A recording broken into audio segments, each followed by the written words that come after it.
Scouting Hot Finds Radio, Jason Spangler, the Santee Swapper, your host.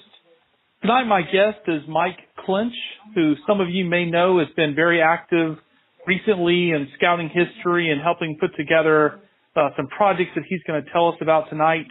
He is somebody that I met at the NOAC and have already purchased his books, and I'm a big fan of what he's got going on now. He's even got some new projects that he's working on. Mike, thank you for being on the show. Well, thank you very much. I look forward to the opportunity. Well, just as a way of sharing some background, I'm sure that there's probably a lot of folks listening to this podcast that have never met you or probably don't know a little bit of your history. Can you just kind of give us a little bit of a scouting background for yourself? Well, I was a scout myself. I started off in Montana, was initially inducted into OA in the old Peta Lodge 300. We moved to New Jersey when I was in high school, so I ended up in the PC High Lodge 71. And then I went off to college and kind of dropped out of scouting. I made it as far as life, sort of a life-for-life type person. And then I got back involved in scouting when my youngest child, my son, got involved in Cub Scouts. And I ended up on the PAC committee. I followed him over to the troop and continued on as in this troop committee and then assistant scoutmaster. My son has made it to Eagle about 12 years ago, and I am still with that troop. He told me that I've got another 16 years to work with that troop because my grandson is not approaching 2 years old, and he figures Dad better stick around until my grandson makes Eagle. And along the way, I've gone through things like Wood Badge, gotten reactivated with the Order of the Arrow in Miami Valley Council. So each of my 3 levels of membership are in a different lodge. Wood Badge, training courses, and I'm now also working as a roundtable commissioner. So just an average volunteer. 1 hour a week, that's all it takes. Oh, that's all it takes. There were an hour a week left. Well, in the pre-call, you mentioned that you're not so much a patch collector as you are more of a historian. Can you kind of elaborate on that? Well, yeah, I do collect a few of the lodges that I've been in and a few other old curiosities. My wife thinks it's far more extensive than that, but I'm nowhere near the collector that people like you are or other people I've met. But I got fascinated with the history, and given some of my technical background, I decided to see if I could sort of trace it all out. And so I started by using Excel for timelines, and I found some of the old secondary sources about councils, their histories, and what happened to them, and the associated lodges, and I figured out a way of making timelines that showed those councils and lodges and how they merged. And I had just about got it finished up, as well as some maps trying to show where all the modern councils are, right about the time that they announced the 2015 NOAC. And I figured I wasn't going to go because why come from my camp at council and take the place of some father that wanted to go with his son. But in late 2014, I ran into the OA history timeline on the National OA page. Had fascinating information about the movement as a whole, but not the kind of information that I was researching. So I hit the contact us button, said, I've got some of this information, would you like to see it? And Bill Topkis responded, because he was the one that helped get that timeline started. I shared some data with him, he shared it with a few of his buddies, and next thing I know, I got drafted to help with the OA History Project, and I ended up ghostwriting council and lodge merger histories for about 45 different lodges over the next almost a year. And along the way, Bill finally kept saying, gee, I wish I'd known that you were around for our Centennial NOAC GIDO. And then with about 6 weeks left, he lost a staff member and didn't tell the official people about it, had me sign up, and I ended up going up to Michigan State and working with the History Museum. So nice sort of reward, put in a bunch of work, pay to go to another camp. Let me kind of take you back to the beginning of what you said, and I want to share something just very, very briefly that I hadn't told you before.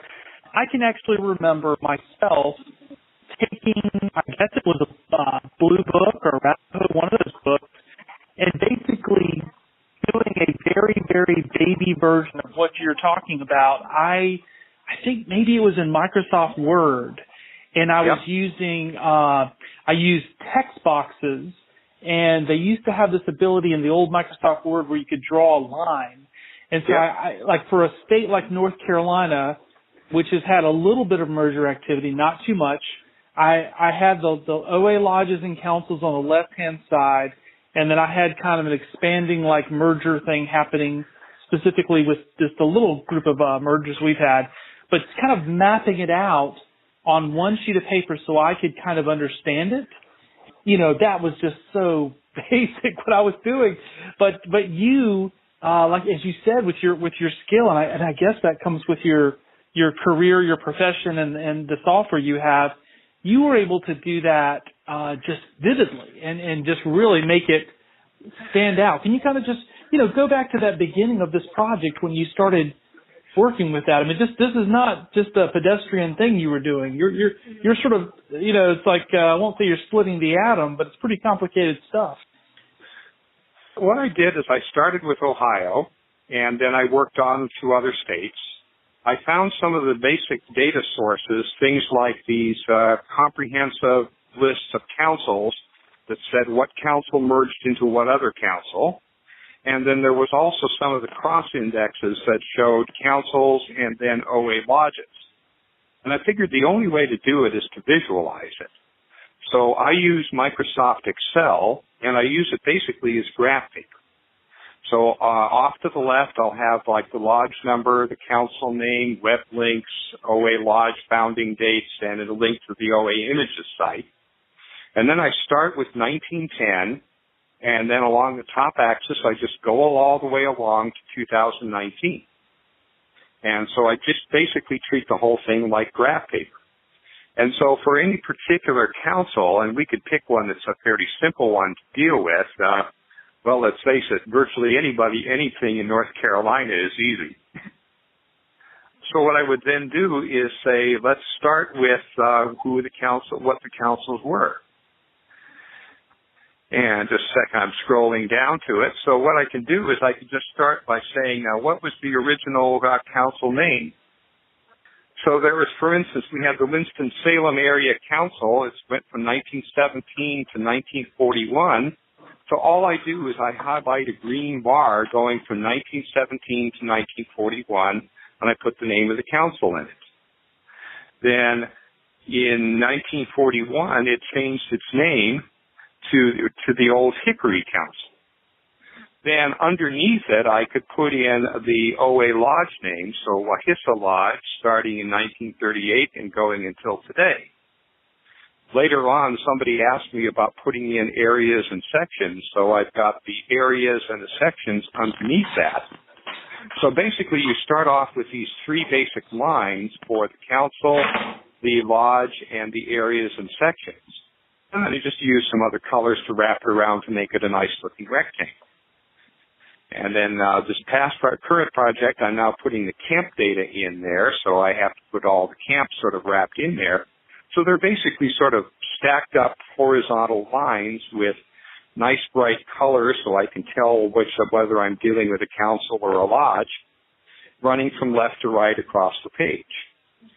And of course, when it gets complex is when you start to having councils split and then merge. And I think the worst case I've got is up in Boston. The pathway to the council that they have up there, we end up having an original Boston council that's split into like 11 different councils. And then some of them split up and then remerged, and new councils got formed and added together. So it gets really complex really fast. But by creating this graph paper, I can easily visualize what's going on and tell you, oh, yeah, well, this council got started from this council. And it just ends up as about a 4,500 page or 4,500 line long spreadsheet. Wow. Well, I was going to say that, the finished product, I mean, you start off by sort of suggesting it's a pretty simple little Excel project, but the finished project that I purchased probably a year or two ago now is, 2 volumes. I mean, it's quite a major work when you published it and it was finished. Well, after I had sent some of the information, some of the maps and spreadsheets along to Bill Topkis, I got dragooned into the scouting member or the OA history project, and that was where all of the lodges were supposed to write up their own history books. And Robert Mason and Kyle Grendel headed that up. They used me as a resource, and so what they would have is lodges would call me up. I would then take my spreadsheet and turn it into a narrative. So I would come up with a written response about how did their councils merge, how did their lodges merge. And once I had that written story, I ended up doing it for about 30 or so lodges that consulted me, and then Bill Topkis had me do about 15 for the area that he represents. And so I had 45 of these narratives written out by the time of the 2015 NOAC. So I figured if I've got that many done, I might as well do the rest of them. I finished up the rest of the narratives, and then I put it together into a draft book, sent it back to people like Bill and Tim Brown, who is very actively involved in the History Museum. And they said, looks great. What do you know about the areas and sections? So I ended up putting that information together too, using a lot of the information from Robert Higgins's OA section website and my own maps, and that ended up with the 2-volume work.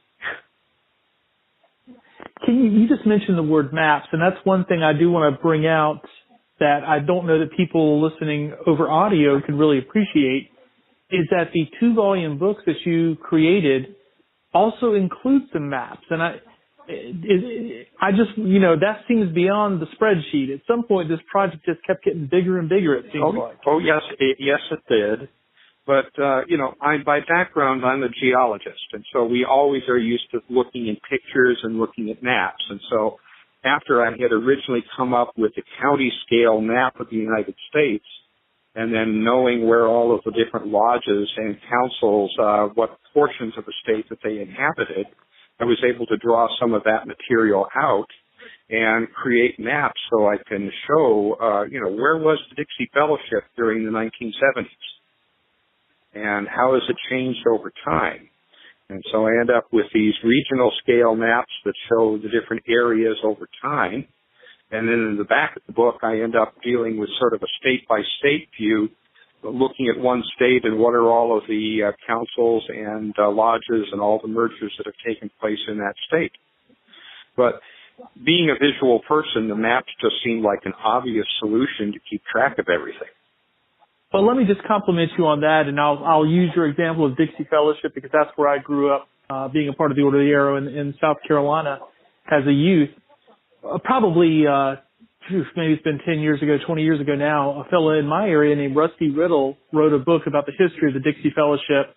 And in his book, he included maps that he had drawn up to kind of explain the mergers and the realignments and these lodges dropped out, et cetera. And I remember as recently as 2014, taking those images and putting them into a PowerPoint slideshow and kind of, doing a talk at a Dixie Fellowship about how all this realignment happened. To see the level that you have taken it to in your book and the beauty of, like literally she said, county by county, authentic geographic, I don't know what the GIS or whatever the system is. It's just beautiful. It's just really amazing. It just makes it so real and so authentic. I'm just really blown away by it, really impressed. Well, thank you very much. I love hearing compliments like that. And I think that's what I want to encourage people to take a look at your book. We'll talk here at the end about where they can get some of this material and how they can still order the book. But, I just think it takes some of the work that people have done, which I'm sure these people were doing the best of their ability, but they didn't have your skills, your computer knowledge, and then just also the tools, I guess, Yeah. to tell this story. And the work that you did is just really stunning. It's, I'm not saying it's a page turner, but it's just vividly beautiful. Well, and the fun thing is there's always new information to learn. For instance, I mentioned Rick Obermeyer talked about, he was one of the first people to buy the book, and he commented afterwards that it was amazing how accurate I got it, that almost everything was exactly correct. And then he really got a kick out of the fact that I asked him, what did I get wrong? And he told me a few things. But then I met him, went into him at the 2018 NOAC, and once again he was saying, I'm amazed that you could do all of that without having a copy of Morse. And that's an old 1980s vintage book, typewritten, that talked about what all the councils were, and that's long out of print. So about a month after NOAC, he mails me his personal copy of Morse, has me scan it, and then edit and improve the work that I'm doing. And having people like him, trust me with some of their resources in order to improve the whole product is just, I can't thank people enough for that.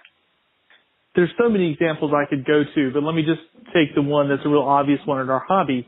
Right now we have sort of a big dilemma, nightmare, whatever you want to call it, with cataloging Order of the Arrow issues. And you might know a little bit of this, since the Blue Book ceased to be published in 2006, and since OA Image's website has not really been kept up in the last decade, there really just isn't, there is not a current listing of OA cataloged items. And so, that's a whole other problem. But I guess what I'm trying to say is, here is a problem that you have so beautifully swooped in. And I won't say it's a one-man project, because I'm sure you've had a lot of help, but you have just beautifully stitched together this history that is a nationwide, council by council, lodge by lodge, we'll talk about in a minute, soon to be camp by camp history of this scouting movement. It's just such an incredible task that you've taken on, and that's just so amazing that you're doing this.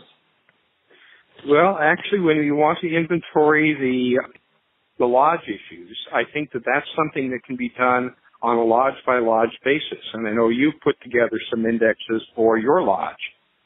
Correct. But we've got a way, and after we talk a little bit about what I'm doing with the camps, we'll have a way where all of that information can be stored and easily found as soon as it's created by each lodge. Well, I'll ask you a couple more things, and then I want to head down that road, because I am really excited about your latest project. Let me just say that one way I'm excited as a collector to be able to use your information is this. When I have collected Order of the Arrow flaps, and I've thought about how do I organize this collection that's probably 300 or 400 items, I always struggled with the idea of organizing it numerically by lodge number. Because as you well know, lodge numbers are just, it's a spaghetti model. It doesn't make any sense. They superseded and used and borrowed, and the number was available, so these guys took it, and, it doesn't make any geographic sense sometimes as well.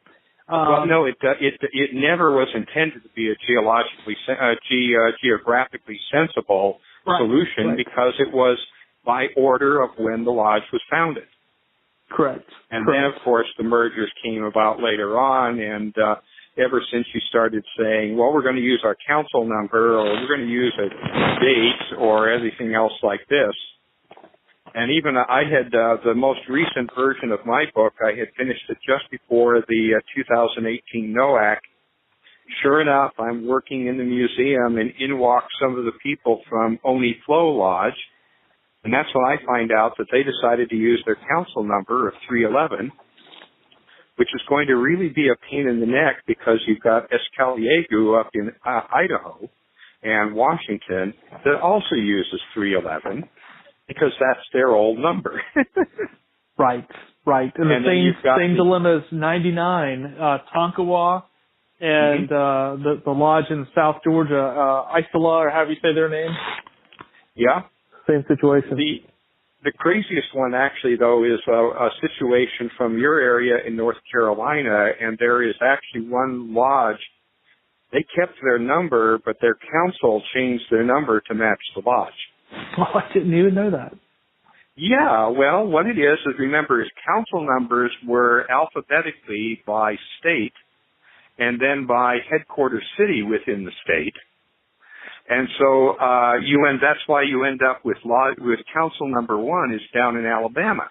Correct, yeah. And then by the time you got up to North Carolina, you're normally dealing with councils that are, they've got numbers that are way up in the 500 or 400s.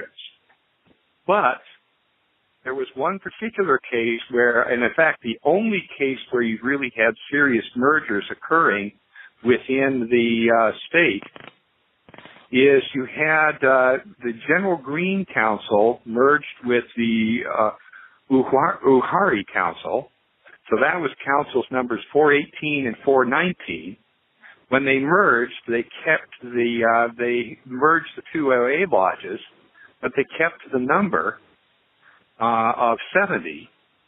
And so they decided to just change their council number because 70 wasn't being used by Hartford, Connecticut anymore. And so they became Old North State Council number 70. It's the only case that we have of a council and a lodge using the same number, but the council got its number from the lodge and not the other way around. Well, I have just learned something. I did not know that, Mike. And then a third council merged in. They kept the 70. They kept the 70 for the lodge number as well. And so we still have that one oddball one. And as I say, when people keep saying, well, why don't we just get rid of the lodge numbers? I'll just point out that a lot more volunteers know their lodge number than know their council number. Oh, sure. Yeah, nobody puts a council number on a patch anywhere. That's it exactly. Well, let me just share this one last thing about my personal view of your book and how I sort of use it, and then we'll move on to some greener grass. But so in going back to that dilemma about organizing an OA collection, what spoke to me was the idea of organizing my collection according to the original 12 regions. Because in that way, for example, in my part of the South, we had Region 6, which was North Carolina, South Carolina, Georgia, and Florida. And so it lent itself to organizing the collection more according to a state. And sometimes you have, councils, we have several examples of, council lines that straddle the border and sometimes steal a couple of counties from this state and whatever. And to me, that made more sense. So when I originally organized my OA collection, that's how I did it, by Region 1, Region 2, and so forth. But your book just makes that so easy because you can go in and see that time period and really understand what was happening there. That's great. I'm glad it's useful. All right, so we've hinted a little bit about you having been drafted again, more of your hours per week that you're putting in. Let's go on and now talk about this Scouting Memories project. Tell us how you got, sort of once again, happenstance, sucked into this and where it's headed.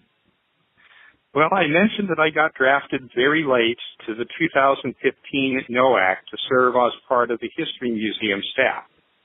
So all of us showed up about a week ahead of time because it takes that amount of time to set up this museum.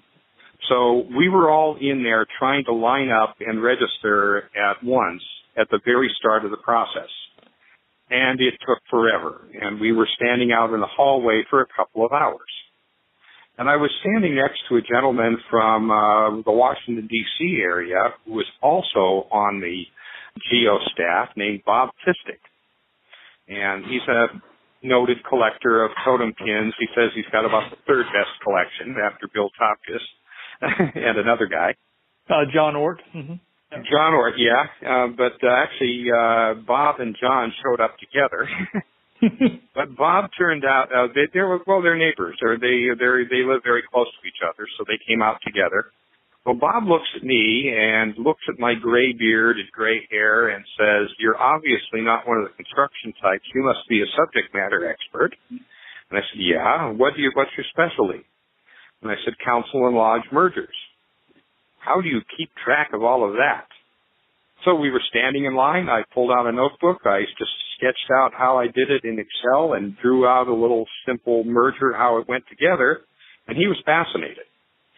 Well, he got involved in a project called Scouting Memories, and what it's going to be when it's finished is a single website hosted on a national BS where all 100 million scouts, former scouts, scouters, and alumni can post memories of their own about their time in scouting. And it could be anywhere from what did my troop do in the 1960s instead of going to summer camp at one end.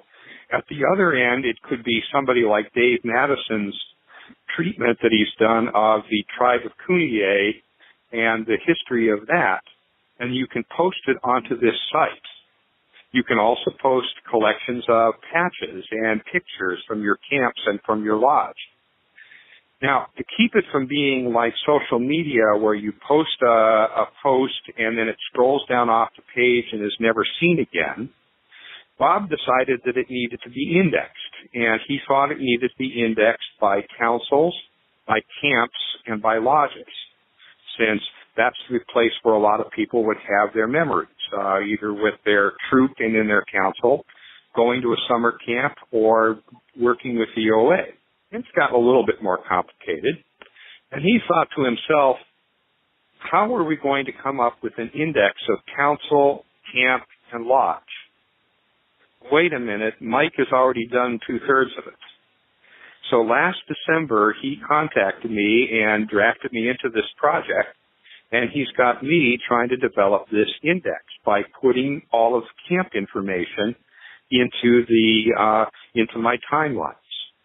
So the first thing I did is I checked with you, and I ordered a digital copy of the Sherman, Minahan, and Doyle's Camp 2 database. Took the central portion of it where they list the camps by council, turned it into a Word document, and then I just started making edits as I go along. And I'm also now just putting in all of the camps as a separate line onto my spreadsheets. So it's now council, camp, lodge, areas, and sections all together. And Mike, and I'm working my way through. Probably, and I'm up into Texas right now.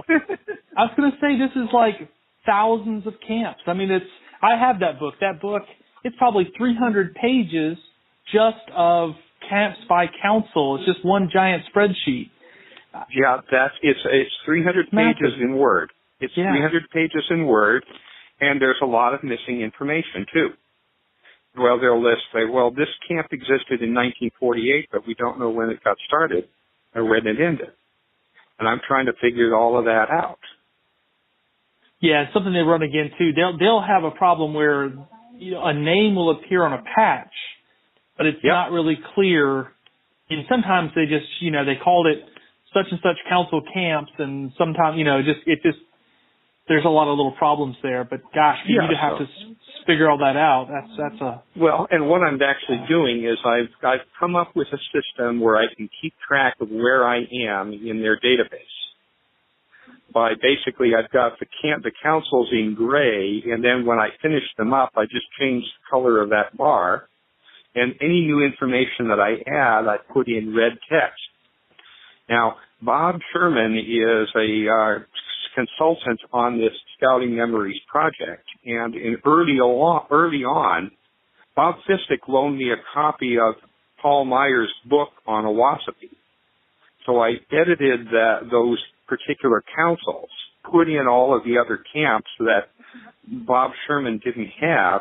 We sent him a copy of that, showing the way that I formatted it, and his very gracious response was, when you finish this project, send me the whole link and we'll update it.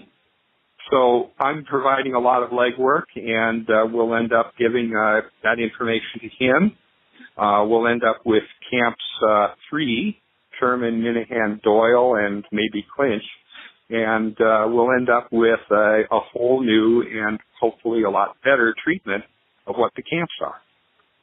But in the meantime, we will have this as an index so that when people start coming up with memories, say if you have a collection of all the patches from Camp Barstow, you can go into this Scouting Memories project, go into your council, and then select Camp Barstow, whichever one of the three you want to link it to, and put in a scanned images of all of the camp patches.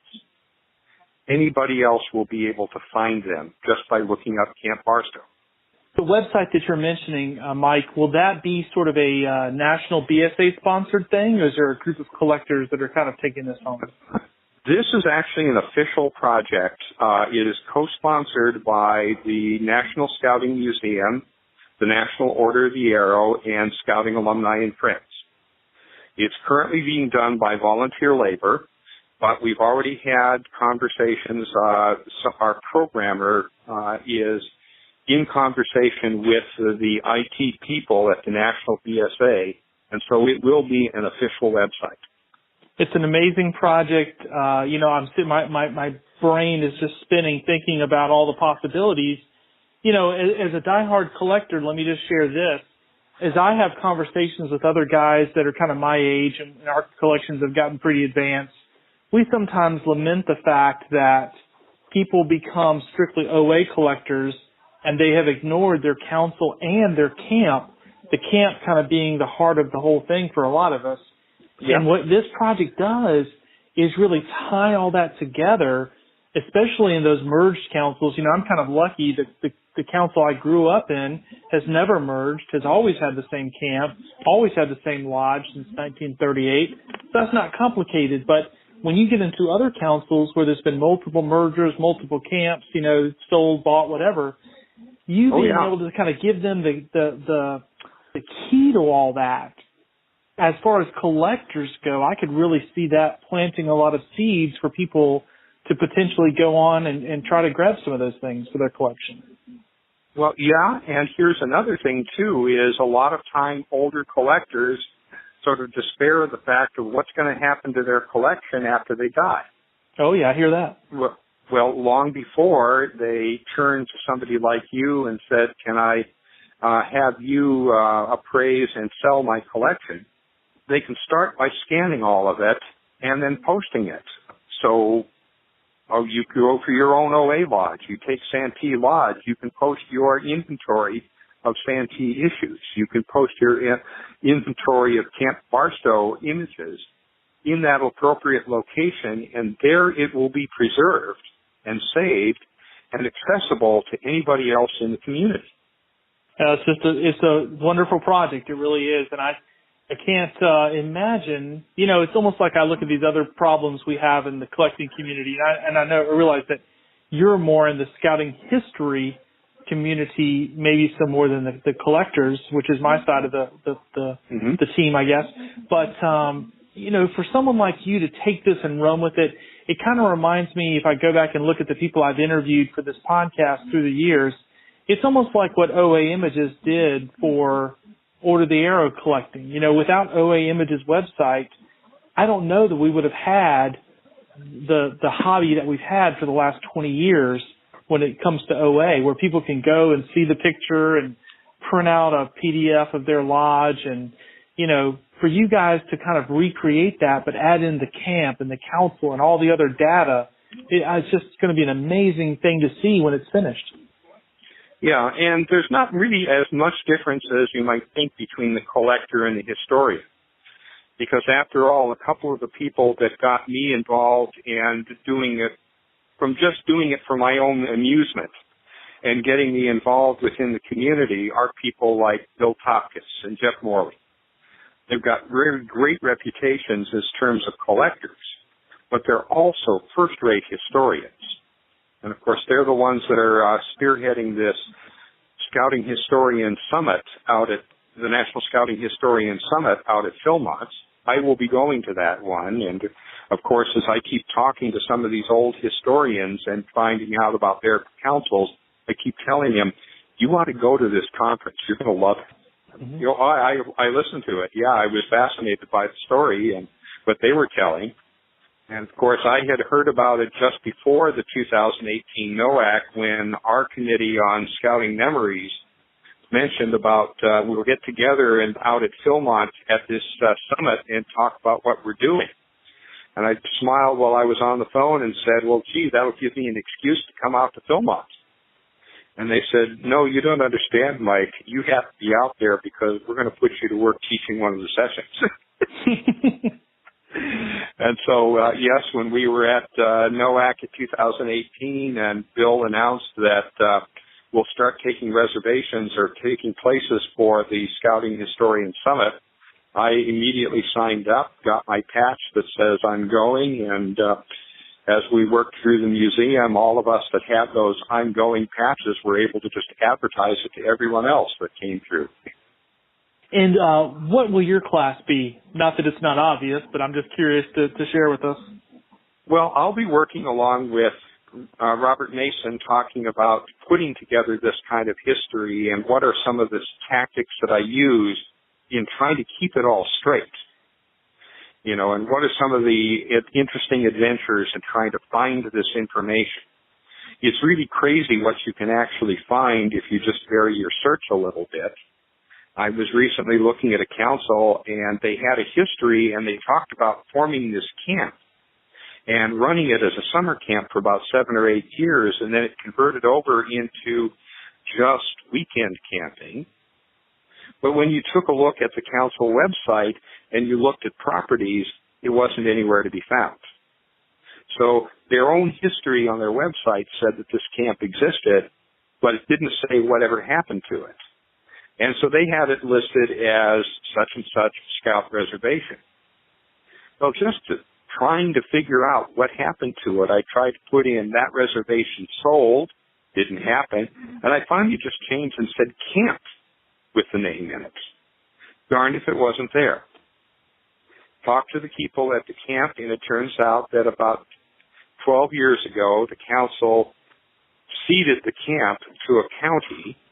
The county now uses it as a camp, but they use it exclusively for scouting, both Boy Scouts and Girl Scouts. So the camp still exists. It's just owned by somebody else, and it's still in use as a camp. And just some of those adventures in trying to ferret out the information is what I'll end up talking about, that and how to keep all the information straight as I'm collecting it. Now, Mike, you realize there's about 1,000 camps that you could ferry out those stories. I mean, there's so many examples of what you just said. It would be amazing to pull all that together. You know, another aspect of this that we've talked about in my podcast before is in many parts of the country, you have segregated scout camps during a period of time. And so how do you kind of work those in there as well? Well, when I find the information about a segregated scout camp, I use color coding in my on my spreadsheet. So light and dark green are councils, red is OA, and pink is older OA. But I also use a tan and darker brown for camps, both past camps and current camps. And I use a gray color for the segregated camps. And when I put in the segregated camps, I'll just say it's a segregated scout camp. That's actually one of the areas where we have the least information because nobody today wants to admit that they had a segregated camp in their history. So that's where we know the least amount about what was going on, which is an unfortunate thing.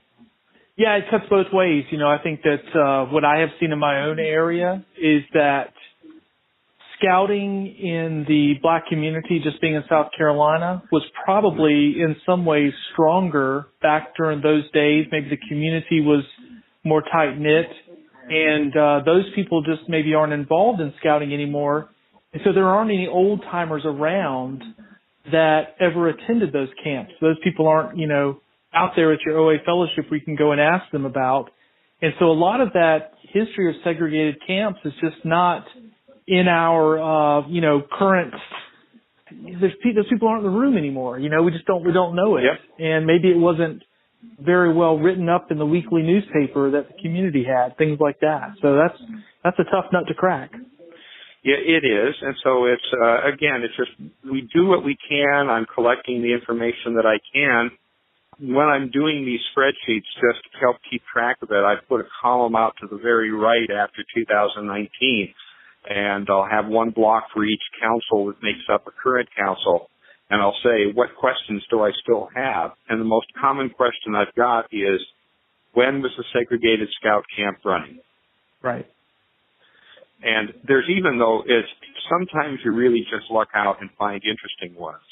I'm in Ohio, and Ohio is sort of considered a northern state, but along the border, it's really southern.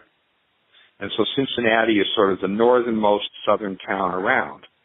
And it turns out that there was a camp called, Camp Superior, which was a segregated scout camp in the old Cincinnati Council.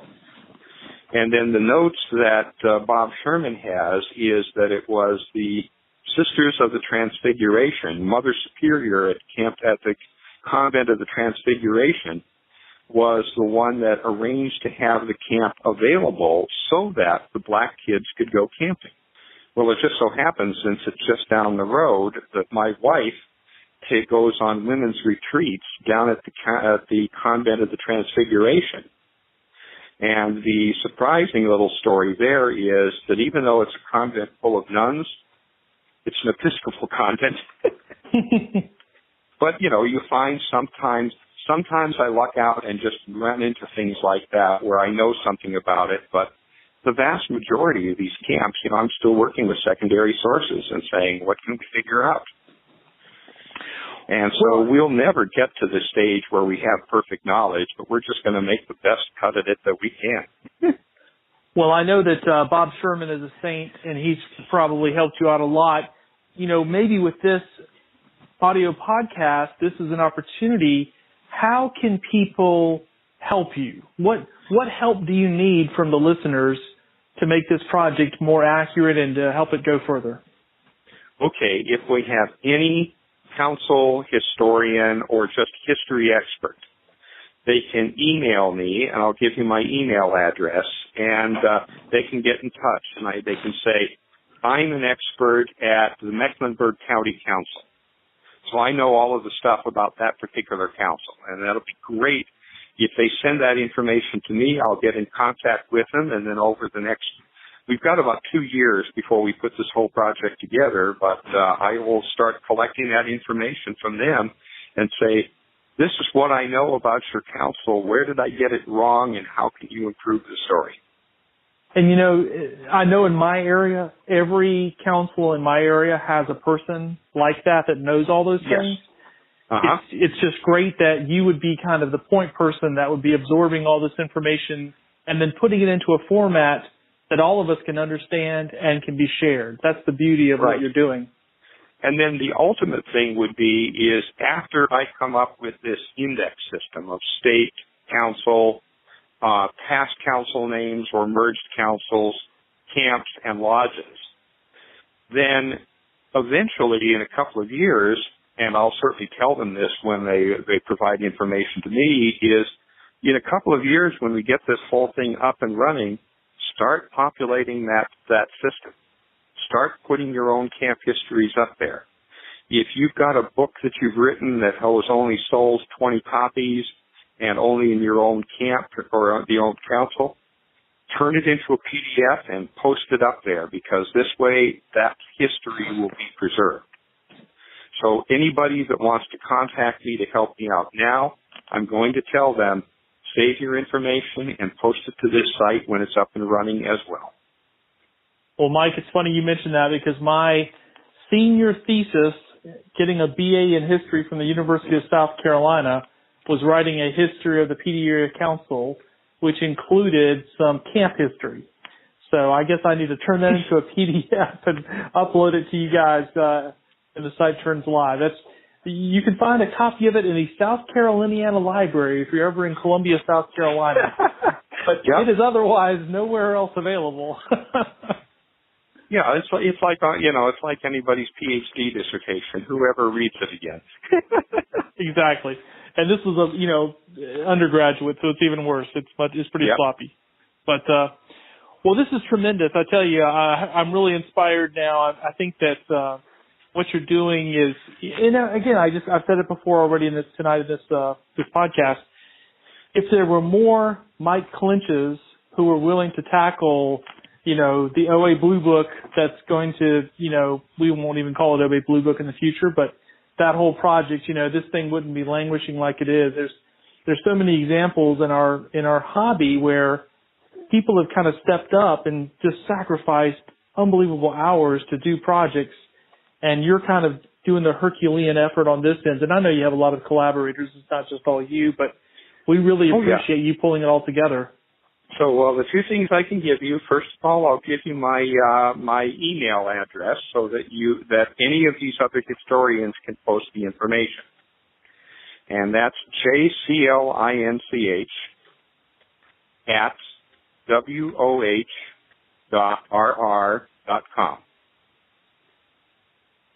And if you just email me to say, here's my contact information and I know about this council, and I can get back to you and get the information up and make sure that it's in my system and just improve the whole system from the very start.